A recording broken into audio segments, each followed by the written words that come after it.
Hello, my name is Les Brown. Once again, I want to talk to you about the mindset of the entrepreneur. And I want to talk to you about telling your story. See, as an entrepreneur, you're going to have to tell your story. Every time that I speak as an entrepreneur, I have to tell my story. And why is that important? Because people do business with people they know, like, and trust. So when you tell your story, people get a chance to know you. I was talking to a friend of mine today, and she's going to give a presentation in Jamaica. So I said, tell me your story. So she said, well, I was an assistant principal for 25 years. And I said, and what do you do now? She said, well, I've retired and I'm refired. I said, what do you mean by that? She said, well, I retired from being an assistant principal, but to me, retirement means fading away.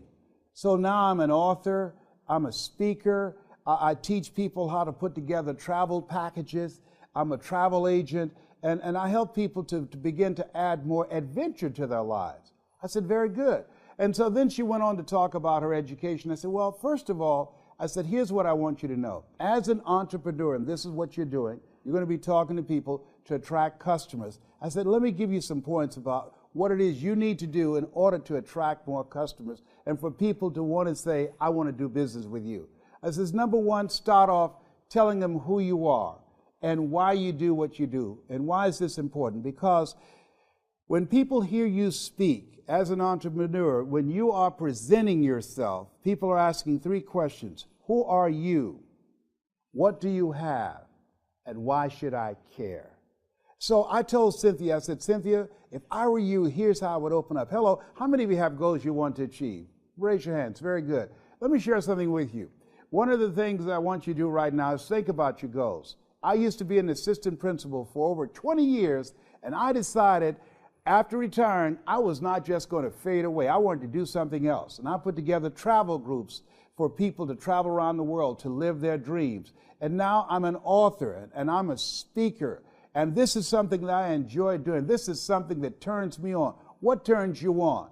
Because what I want to do is show you how you can begin to see the world on your terms from a perspective that will add more zest to your life. Helen Keller said, life is either a daring adventure or it's boring. And so my husband and I, we are looking for people who want to live a daring life, who are looking for some adventure. And I said, you got to make it exciting for people and give them an experience. See, as an entrepreneur, we've got to be strategic with our story, and we've got to be experiential. Strategic, what do you mean? Because what we're doing is distract, dispute, and inspire. People already have a mindset about what it is that they want. When you tell your story as an entrepreneur about your product, about your skills, or about your business, you're disrupting the story that's already in their head, maybe about somebody else that they're already dealing with, or they're looking at someone else. And so what you want to do is interrupt that story with your story so they don't look anyplace else, so they'll know that you are the one.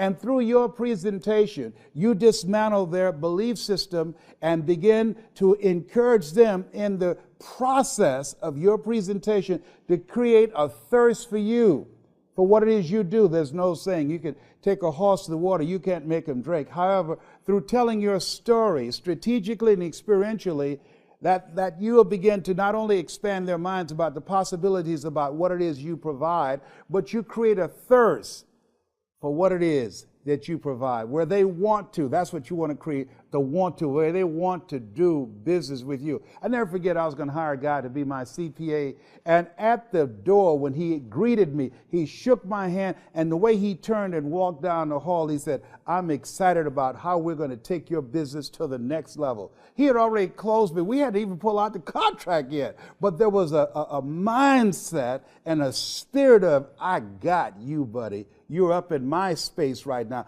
I own this space. And so as an entrepreneur, when you tell your story, you want to tell it with confidence. And you want, when you speak, you want to have a level of confidence and competence about what it is that you are speaking on. You want to know your story. You want to know the story about your competition. You want to know the marketplace. So when the person speaks to you, they know this is who you are. You got this.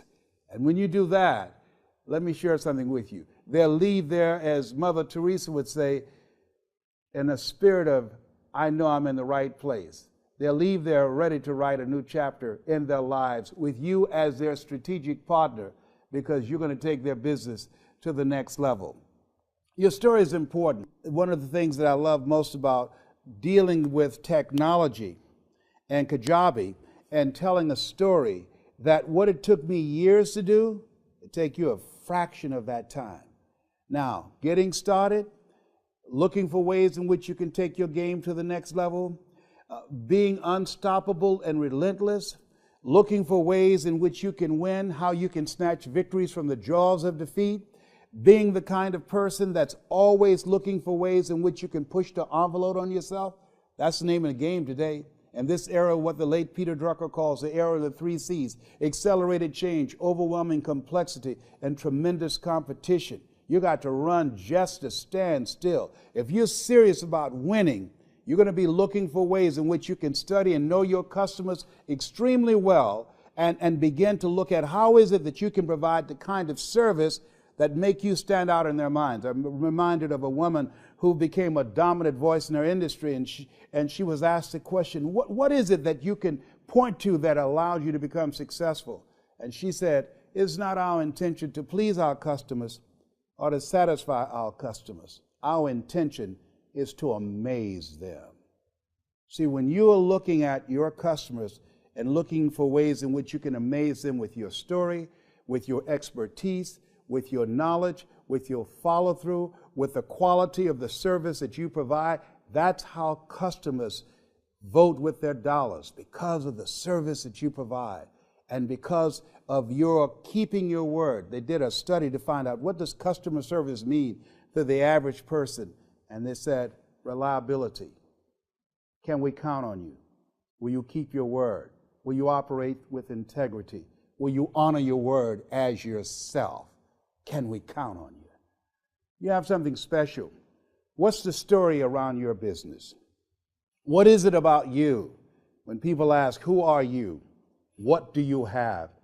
And why should I care? What is it about you and how you present yourself that will cause them to say, I want to do business with you. I've been looking for you. You are the answer to my problem. Think about it. You have something special. You have greatness within you.